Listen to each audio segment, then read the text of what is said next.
Hey guys, Aaron Cybertron Zeng here, and welcome to week 1 of the brand new WBE season. If you don't know what the WBE is, it is one of the premier singles draft leagues here on YouTube, and it features a ton of awesome YouTubers and competitive Pokemon players.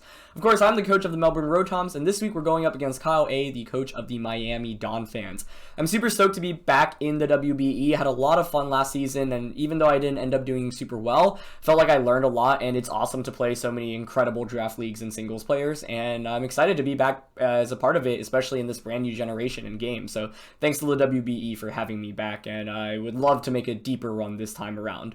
Part of the reason why I joined this league last season though was really to just get more experience in competitive singles, and especially in the draft league format, and I figured it could be entertaining for you guys. You obviously always watch me play VGC, but singles is very outside of my comfort zone, so you can see me in a completely new area. I'm sure most of you guys are honestly better than I am in singles. I can learn a thing or two from you guys as well, as this is really about the learning process. Obviously I want to do well, but I also want to have fun and learn as much as possible in a short period of time. So WBE, super excited to be back part of it, and yeah, we're just kicking things off with week 1. The way these videos are going to work, it's going to be once a week basically for around 2 months or so, normally on Saturday or Sundays, and the first beginning of probably like 5 to 10 minutes of the video is just going to be me breaking down the team matchup and then showing you guys the actual team that I ended up bringing, and then obviously the majority of the video is going to be the actual battle. So if you want to just skip to the battle, feel free to check out the timestamp in the description below. There's also a small group of people that have been helping me out on Discord, and these guys have been so instrumental in helping me improve and helping me figure out like really cool sets to use and how to approach the matchup. So if you have experience in singles draft leagues and you want to help us out, shoot me a DM over at Twitter. I'll add you to the Discord group. They have been once again so helpful, especially in this first week, since I actually didn't have too much time to prepare for this matchup specifically. They came up with a ton of cool ideas, and I pretty much used a lot of the ideas, and all the ideas combined and just brought them together. So yeah, without further ado, let's just kind of break down this matchup. So this week we're up against KyleAye, the coach of the Miami Donphans, and for this matchup, there were a couple things that looked really good.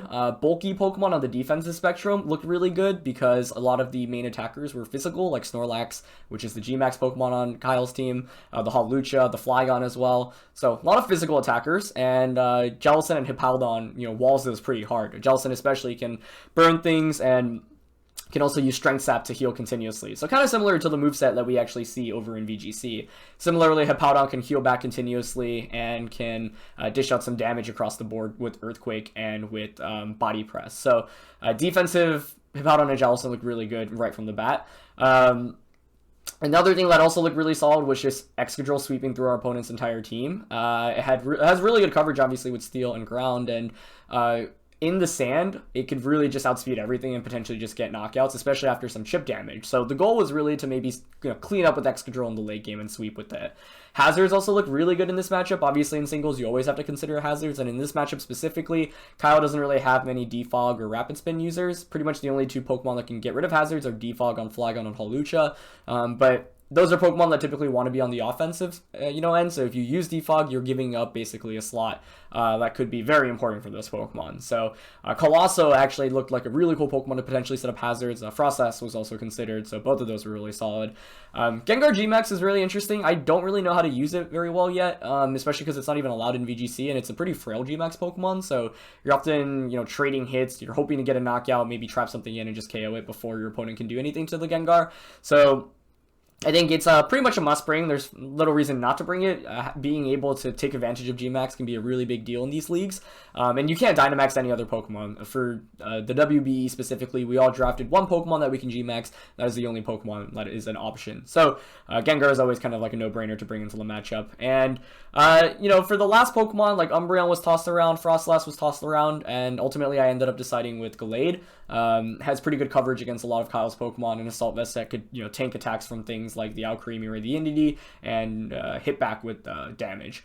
The main reason I ended up bringing it was also because I was really afraid of a Lapras, which I thought could really wall like Jellicent, Hippowdon, Excadrill, and even Gengar, and Colossal. So wanted a way to kind of distribute more damage, especially onto the Lapras. So that is pretty much the matchup. I wasn't exactly sure what Kyle was going to bring, but he had a lot of really scary Pokemon. Galarian, Corsola, and Lapras, honestly, I thought were really scary because Corsola, I really didn't know much about it at all. For these draft leagues, a lot of my knowledge comes off like the movesets that I know from VGC, which isn't always great because obviously the way some of these sets can be built in singles is completely different. But there's sometimes I'll run into something, and especially with some of these newer Pokemon where I just have no idea what they do in singles, and so I was really afraid of the Galarian Corsola. I thought Lapras would be a really big threat as well. But overall, I thought, Kyle's team is really scary. It has some big threats like the Hawlucha, which can take advantage of the Psychic Seed from NDD.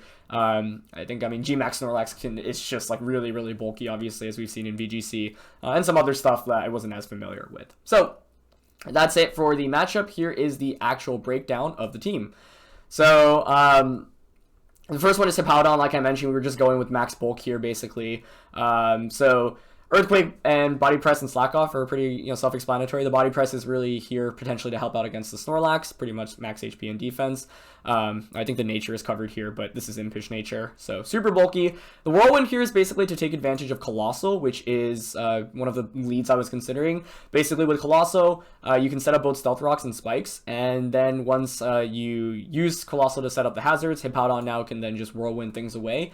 And the goal is basically to maybe set ourselves up for a potential Excadrill sweep in the late game, or a point where we can just stall things out and continuously Whirlwind Pokemon around. So nothing too crazy here, but obviously some good offense here from the Colossal. Heavy duty boots just to help it be able to switch in more often, obviously against things like Stealth Rock and Spikes. So one of the cooler new items. We don't use in VGC, but definitely used in singles. So a Choice Band Excadrill ended up being the Excadrill set that I decided upon. There were a bunch of ideas thrown out. Choice Scarf with Mold Breaker was also a consideration, but I thought Band just hit really hard with max attack, admin nature here. You just get really good damage, and after a little bit of hazards damage, Excadrill is a Pokemon that could theoretically sweep through Kyle's entire team. So I figured that would be a strong sweeper potentially to close out the game with. Like I mentioned, really bulky Jellicent here. Pretty self-explanatory moveset. The taunt here was really for the Corsola and for anything else crazy, like Pokemon that want to set up. If we are able to taunt them, then they are basically forced to either switch out or do not very much damage to Jellicent. Jellicent can continuously heal back with Strength Sap, especially because there are so many physical attackers on Kyle's team. Gmax Gengar here, I didn't really know how to, I still don't really know how to fully play with it, or where the best situations to bring it are, but generally it's a really good offensive Pokemon. If you are in a position where you're up against something that's relatively bulky, for example, it can't do much damage against the Gengar. Gengar can maybe get a free Nasty Plot off Gmax and then just get one-hit KOs, especially with that Life Orb. Of course, we'll be able to lock Pokemon in potentially as well. So speedy Gengar here just to really hit for a lot of damage and potentially set up. And finally, KyleAye here, so we ended up opting for an Assault Vest set, mainly because there are some special Pokemon on my opponent's team, like the NDD, like the Alcremie, for example, so having something to potentially switch in and then do a lot of damage in return I thought was super good. And obviously this was also used because I was really worried about Lapras. I thought Lapras could really just stall out my team, be super bulky. I didn't have great ways to hit it for super effective damage, so KyleAye I felt pretty comfortable with as one of the answers against Lapras if Kyle ends up bringing that. So yeah, that's it for the team breakdown. I think nothing too crazy here, but I was really excited to try out the Colossal. I think the Gengar is definitely a really neat Pokemon too. And overall, I think it was a super well-balanced team. I feel like this team matchup favors us more so, and we definitely have all the tools to win. I think every time I look at draft leagues and I look at potential match, you just want to give yourself the best possibility and build the best possible team. And in this case, I do think this is a super consistent team that can have pretty solid answers against anything that Kyle brings. And one of the nice things, as I think part of the reason why I failed in draft leagues previously was because I felt like my actual draft wasn't super solid, and I was playing with really frail Pokemon that are can be super strong. But I think in draft leagues, having bulky Pokemon like Jellicent and Hippowdon just to be able to switch things in is really helpful because it allows you to pivot and get more positioning, basically. So yeah, that's going to be it for this breakdown, guys. We are going to kick it off with the battle. Of course, if you want to check out Kyle's perspective, go check out his YouTube channel and go check him out, linked in the description below. I will link anything else relevant in the description below as well. And thank you for watching this breakdown, guys. Leave a like if you enjoyed, and let's get started with the battle. Welcome to week 1 of the WBE. We actually are just jumping right into things, so not much of a time for an introduction, but for those that don't know, the WBE is one of the premier singles draft leagues here on YouTube, and while I am primarily a VGC YouTuber, I've recently joined the WBE last season to really get my feet wet with the singles format, so yeah, looking forward to learning a couple of things, and we'll see how it goes. I have not actually played singles at all, and this is literally my first competitive singles game in Sword and Shield, so I really have no idea what to expect, but I'm looking forward to having a good time, and that's what we're here for.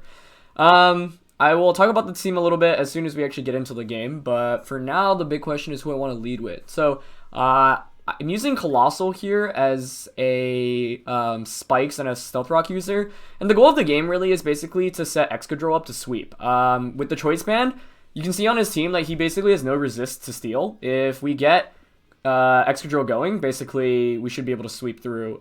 So that's why we want to prioritize setting up Stealth Rocks.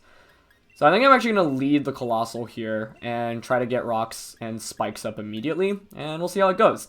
Anyway, of course, I'm the coach of the Melbourne Rotoms, and to anyone that might be new and watching this channel, welcome. And to people that might be confused on what's going on, like I mentioned, this is a singles league. I think there's 8 weeks this season, so some of the biggest Pokemon YouTubers are in this league.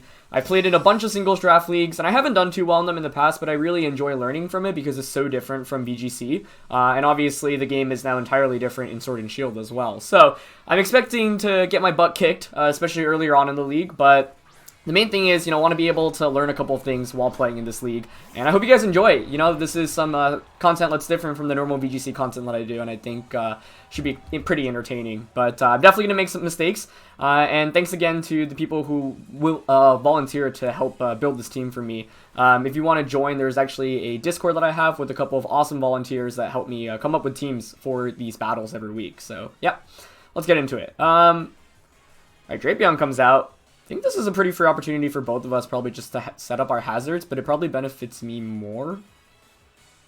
I'm just going to set up a Stealth Rock real quick. And since I am unfamiliar with a lot of these Pokemon, I'm going to have to learn as I go along and see what everything actually has. Oops, sorry for that. I'll turn down that noise. So yeah, he's going to get Toxic Spikes. I'm going to get Stealth Rock. I don't mind that. Now, this thing does get access to Water-type attacks. I've got Excadrill, which does have Rapid Spin, so that can come in and just take things away. I probably will want to spin things because I think it would be not very great for what we've got. We've got our Rocks up, though, which is a good start. And I honestly didn't do a lot of prep into this week, which is my bad, so I don't know what to be watching out for exactly. Mainly because I was busy preparing for regionals, but I think I'm fine just going for Spikes this turn. Let's see what he has. Alright, he's just going to Earthquake. Is that KO? No. Okay. Alright, so Colosso's gotten a lot of work in right now. I mean, we could pretty easily switch out into the Excadrill. I don't have great resistance to Earthquake, which is part of the problem. I just quite quickly want to take a look at his team and see what is potentially Rapid Spinning or Defogging. It's just Flygon and Hawlucha. Okay. This is a pretty free opportunity to switch into Hippowdon, I think. We'll get Poison, but we have Leftovers, so that basically negates it. So I don't mind that. And we've got Whirlwind as well, so we can kind of spin things around. But like I said, the goal of the game is really to kind of just spin things around, get some damage, chip damage on everything, and then ideally bring out Excadrill and just sweep with it. So he's going to go for just another Earthquake. Yep, we're super defensive Hippowdon, so this shouldn't do much at all. Great. Okay. So Toxic is not the worst thing for us here, given that we've got the Leftovers, and we have Slack Off as well. There's some pretty free switch-ins here for him. You could easily go out into Flygon or Hawlucha, and those are the two Pokemon we probably don't want to see. Kind of tempted to actually Whirlwind here, expecting one of those to switch in. And get some free damage off with hazards. Basically, if we get a little bit of chip damage on everything, Excadrill could potentially just sweep through. Yeah, I think you've got to be worried about an Earthquake. Could also make a prediction and switch out here, but I think this turn I don't mind Whirlwinding. Expect to switch out. Yep, okay, nice.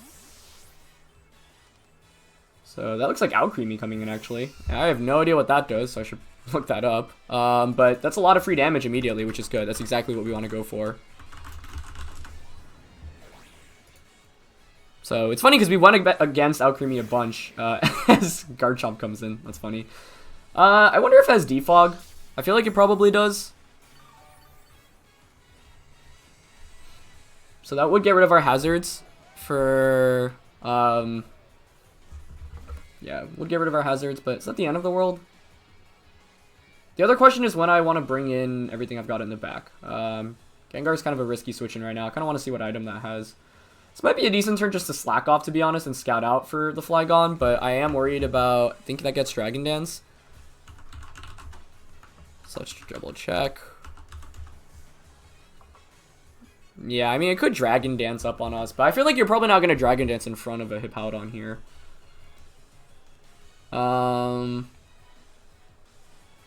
This probably has Defog, I feel like. There are only two removers here in the Flygon and the Hawlucha. I could switch out, but I really don't want to get Jellicent poisoned as well. Ideally, I could Rapid Spin with Excadrill at some point in this game. I'm going to slack off this turn just to scout out for what he wants to go for. It's actually going to be a U-turn. That's actually really good. U-turn there means that it probably doesn't have Defog. Or maybe my opponent just doesn't want to get rid of his Toxic Spikes. But if we get to just spread damage across the board with Whirlwind, that's beautiful. But we need to conserve Hippowdon, make sure we have enough Sand turns for the Excadrill as well. So we'll have to play around that. But like I said, the goal is really just to sweep with Excadrill. Okay. So... it's going to send the Drapion back in, but we get to heal all that damage off. And this is the good thing about not having two layers of Toxic Spike come out earlier on. Yeah. Alright, so that's perfect. I mean, we can just Earthquake here. We could also just go for another Whirlwind. I mean, I don't know what the Drapion really does here that threatens us. Let's just make sure we have 2 turns of Sand. We've got Colossal in the back. Probably want to conserve that. I think what we'll want to use Colossal for is basically fodder to reset Sand again with Hippowdon at some point later on in the game. Kind of want to just Earthquake this time around.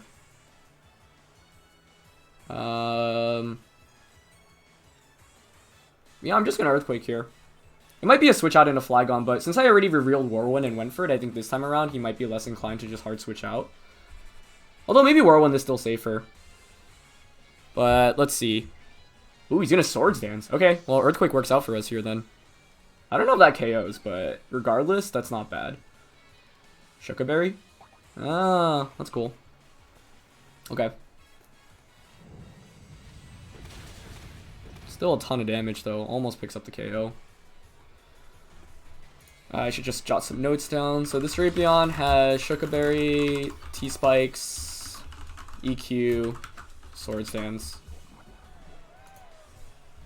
I don't even think it knocks out the Hippowdon here, but I'd rather not have Hippowdon just get knocked out. So I think I might actually want to sack the Colossal here. I'm just double checking Drapion's speed. It's actually really fast. Base 95.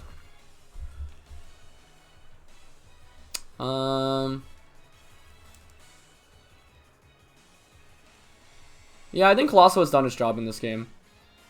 So I'm going to switch out because I know it's the last turn of Sand, and if Hippowdon goes down, then I'm pretty much screwed. Because I need that to basically set up for Excadrill. But I think we're honestly at a pretty good place right now. Alright, Knockoff is the last one.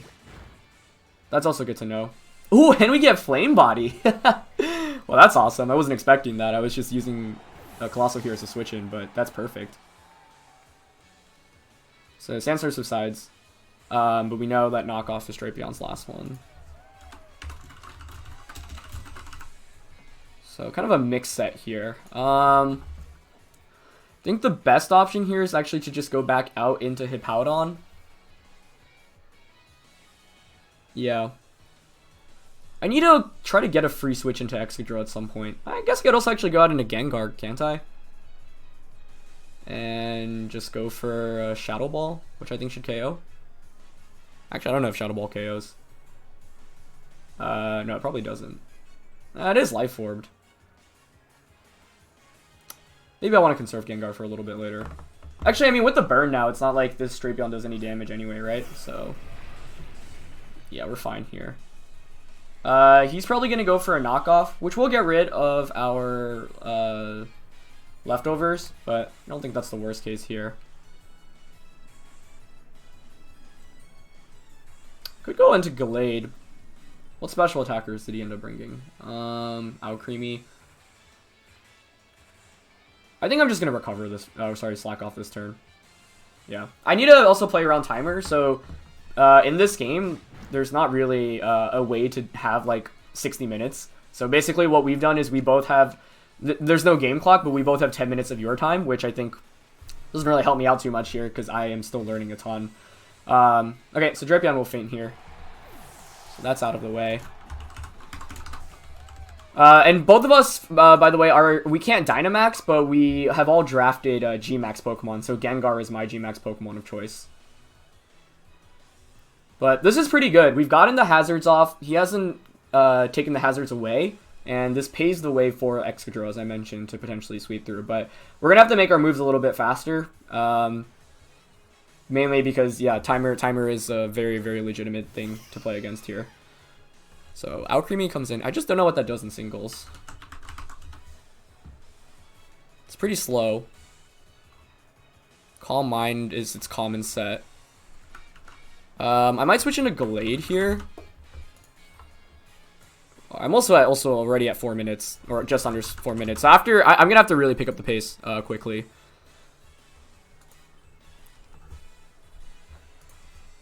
I kind of wanted to go into Gallade, yeah. I've got the Assault Vest here. And then I can just KO with the Poison Jab. I mean, switching into a Fairy type attack, though. That is kind of risky. But if you knock out Gallade, that gives me the free switching into Excadrill, so maybe this is fine.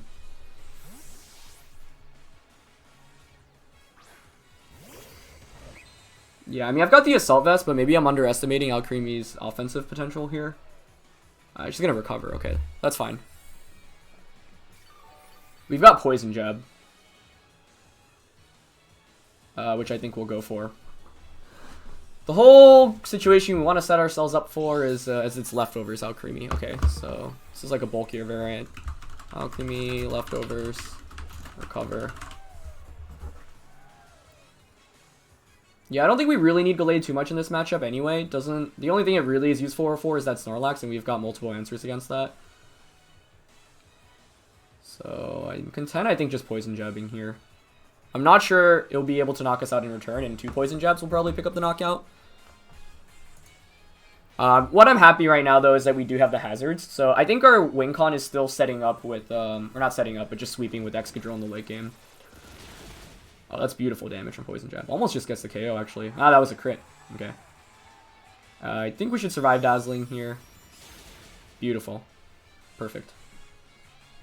Yeah. So crit was fortunate, although, I mean, it would have fainted to another Poison Jab anyway, but what this means is we could maybe go for something like a close combat. Although I don't think you ever switch the Alcremie out here. Okay.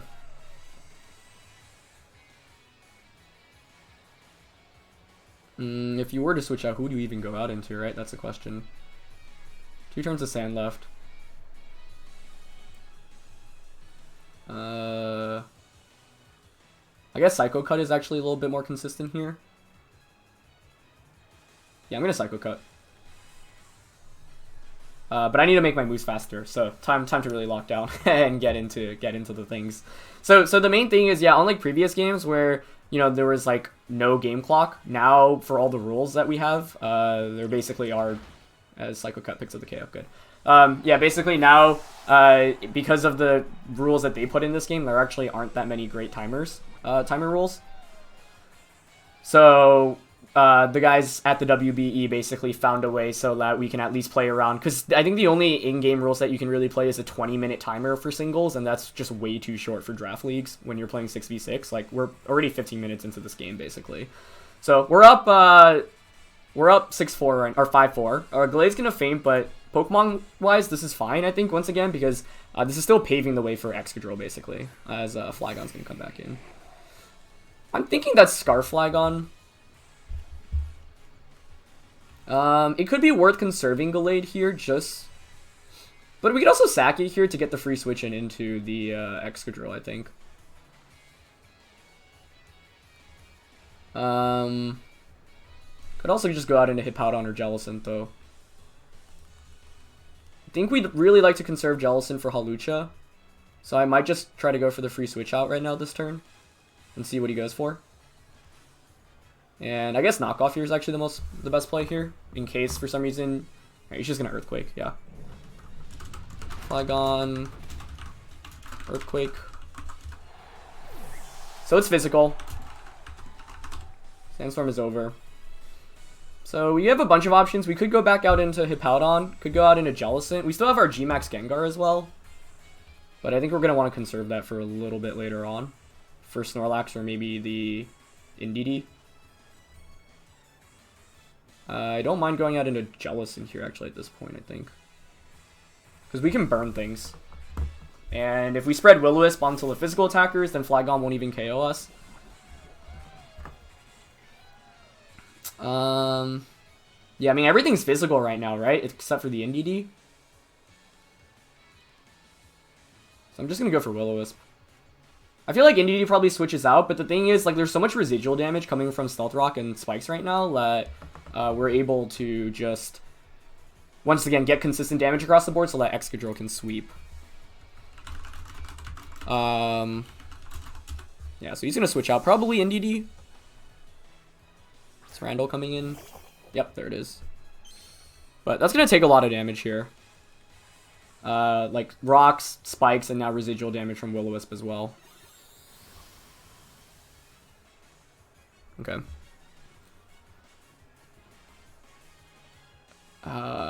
In classic Cybertron fashion, we missed the Will-O-Wisp. That's fine. What does this thing do in singles? Once we get to the 2-minute mark, I think I'm going to just be making my moves like super, super fast. I mean, it's like kind of just like an offensive trick set. Alright, I'm going to go out into Hippowdon. I think we're at the point now where Excadrill maybe can sweep through with Banded Ironhead against everything.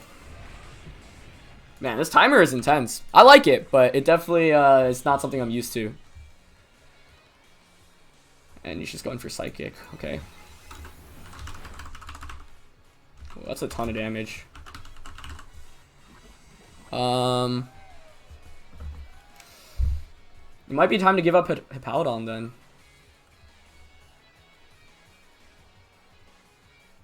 I mean, I could just make the switch out into Excadrill here. I just don't want to get, like, Mystical Fired or something. And that gives me 4 turns of sand, basically. Or 3 turns of sand to work with.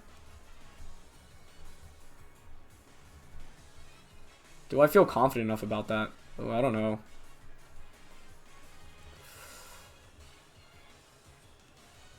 Alright, I'm going for it. I think we go for the Excadrill sweep now. That might have been Spexed damage. I want to be calking, but that probably is Spexed, actually, the more I think about it. Alright, but now we've got the desired situation, which is Banded Excadrill in sand. Alright, so let's see what we can do. Yeah, so we're just going to click Ironhead on everything. Should one-shot this Hawlucha and Flygon at this point, so I think he's forced to bring out Snorlax, but maybe the problem is that I should have taken care of Snorlax first, because that's going to G-Max on us. But I think the Jellicent can handle both the Flygon and the Hawlucha, because I've got Will-O-Wisp. He's actually going to switch out, which is going to give us free damage. Into Flygon, okay. I think after all that Rocks damage, Ironhead here should be a KO. Yes, okay, nice. So Flygon's gone. We've got 2 turns of sand left. Yeah, I mean, I need to knock out NDD for Jellicent, I guess. Because its Psychic is actually doing a lot. I think that was Specs NDD. Actually, I have time to calc right now, so I should do that. Let's see, Excadrill. Sorry, NDD. Against Hippowdon. Oh, no. That does not look like Specs. That's just really strong. Wow. I guess with Psychic Terrain and modest max special attack, yeah, you pick up that knockout. Alright, Hawlucha comes in. Oh, it's unburdened though. Actually, that probably just knocks out our Excadrill, doesn't it? We might be forced to switch out here.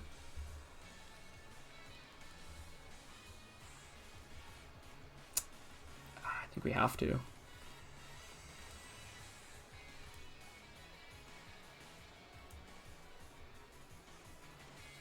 Yeah, because that'll outspeed us and he can go for a fighting type attack. But this is a really easy prediction to make on his end. And neither of us have used our G-Max or Dynamax yet, which is pretty interesting as well. Yeah. Maybe I should have had Soft Sand on this Hippowdon instead.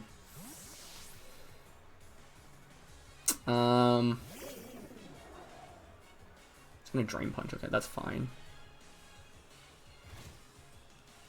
Yeah, the thing is now it's like if you switch out the Hawlucha, you'll lose that speed boost that you get, which is a really big deal. Terrain disappears too, but it would have actually benefited us if it had like one more turn. Hawlucha is really fast though. I mean, I think like it's pretty likely the NDD comes back in now.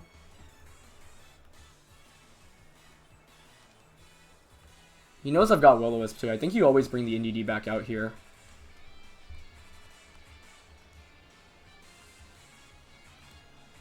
So like, if I predict the NDD, I could go out in a Gengar. But he also might just attack. I feel like he goes out in NDD. I'm going to Scald though, but I'm not sure I like that play too much. Oh, okay, nice. He stays in and taunts. A burn here would be amazing for us. Let's see, can we get one? Scald does get the burn. Wow, we've gotten quite fortunate this game. But Sandstorm is over, so we've got Taunt and Drain Punch on this guy.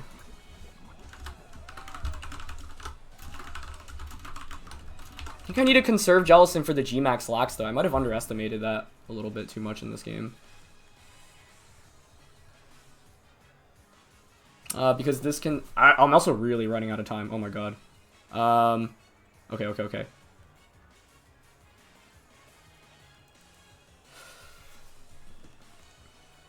Oh, we Swords Dance too. Maybe it was a good thing we attacked here then. I mean, that gets him back to neutral. Another Scald should KO. Yeah, I have to really make my moves in on time now. We are like max bulk here with Jellicent. This is so crazy. This is really intense. This is a super fun game. Like, I'm not really happy with how I played because I feel like I had a pretty good team matchup and I didn't consider all the factors that I could have gone up against. So definitely could have been better done on my end. Alright, does Brave Bird KO? Even if it... I mean, I think through Burn. Yeah, Burn will definitely kill it after recoil. Okay. But I'm not sure that was worth it. We could have switched out into Excadrill. Like, I didn't make any good predictions this game, basically. I played very straightforward because I thought, you know, like, hey, the matchup is pretty good here. We can just play straightforward. Alright, Excadrill or Gengar? Who do I go out into? I think it has to be Gengar. We've got Nasty Claw and we've got Dynamax fighting type attack. Although I guess actually that's worse to use against Snorlax. Oh my god, this is crazy. Timer is going so low. Alright, it's the NDD. That's going to take a ton of recoil damage from hazards. Do we G-Max though? Let's not run out of time. That's the main thing. That also could be Scarfed, which I'm worried about. I think we have to G-Max out of fear of Scarf.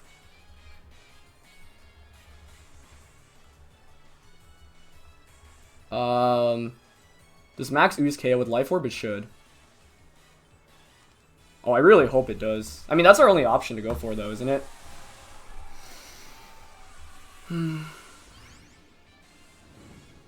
Alright, comes down to this. So, G-Max Gengar coming out. I also probably should have switched out Gengar to take the poison earlier in this game, but I never had a good position to bring it out, I feel like. That looks so sick. He is Scarf. Does that KO? Okay, we live. Oh. Oh, but we're gonna faint from Life Orb, aren't we? Well, I don't know. It's gonna be really close. Is that enough?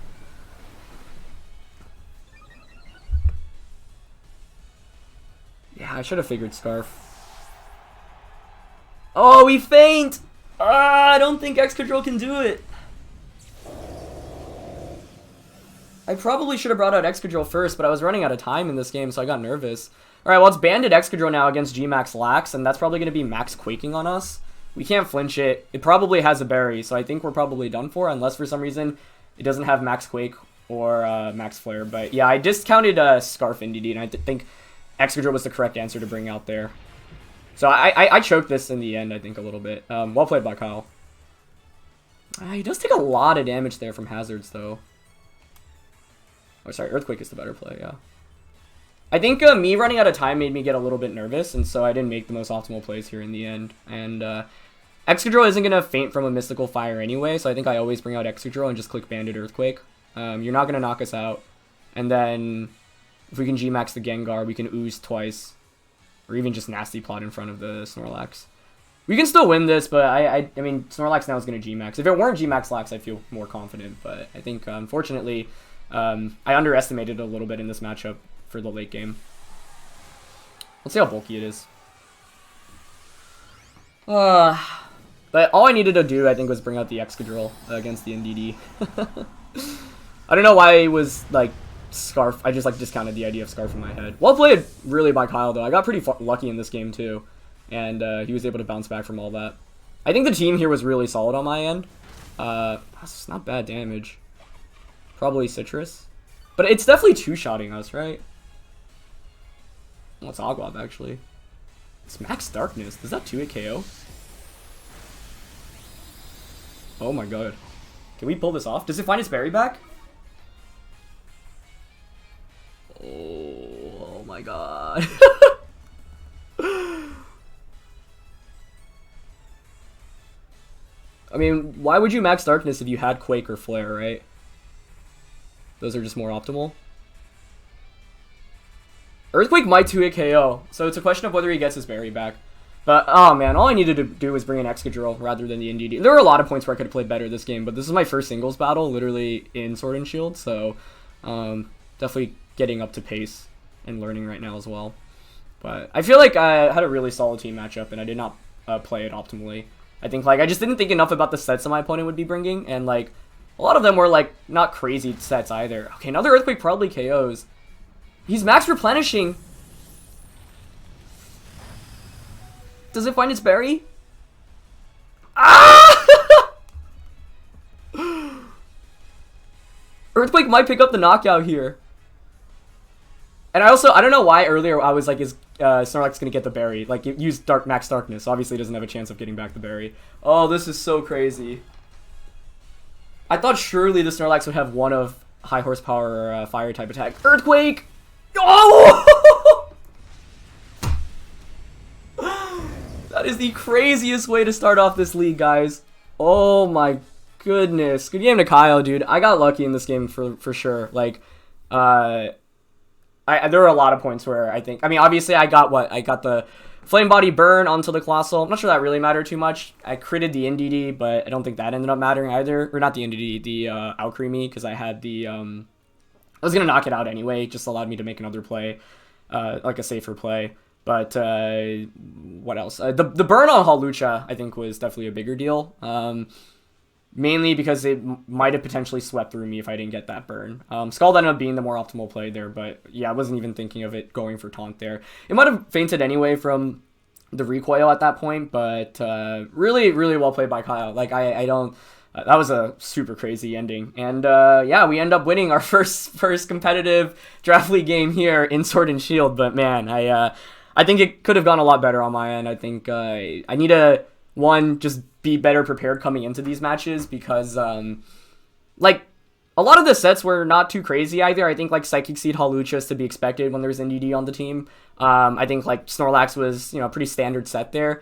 But in the end, like just because I didn't really look too much into all the possible sets, like I need to play around basically the biggest threats possible. And like Hawlucha is one of the biggest threats, right? Because if Sand isn't up, or I mean, naturally it'll just be able to outspeed us with +2 speed from its ability. So I needed to check that maybe a little bit earlier on. I think all the Pokemon we brought were great though. So shout outs to the team building group that's helped me out. If you're interested in joining, shoot me a message over on Twitter at CybertronVGC. Thanks to all the guys that helped out for this week. Really like the team that we ended up using. And yeah, the Melbourne Rotoms kick off the WBE with the 1-0 win in a really, really insane game. I mean, I got definitely quite fortunate in a lot of those scenarios. Like, in that end was pretty much a 50-50. If Kyle gets that berry back, we end up losing. But, yeah, there are a lot of situations where I think we eked out with some fortunate RNG. So, it definitely doesn't feel great to win like that.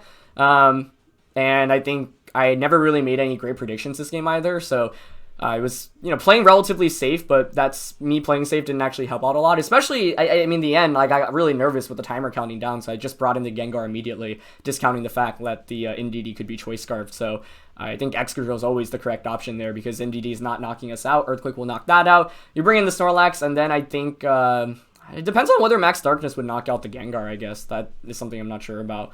But man, that was really crazy, guys. Go check out Kyle. He's linked in the description below. Thanks to him for the battle, and I apologize for the RNG. Obviously that's the game, but it still doesn't feel great like that. And I thought he played really well given the matchup, and I thought he brought a really good team as well. So yeah, thanks for watching, guys. We'll be back with VGC content. This is going up on Saturday. I'll be back from Dallas Regionals on Monday, so we'll be back with whatever team that I end up bringing to Dallas, and looking forward to talking about that tournament and going over my team and some of the battles from there. So thanks for watching, guys. The Melbourne Rotoms kick off the season with the win. Leave a like if you enjoyed, and I'll see you guys soon. All right, peace.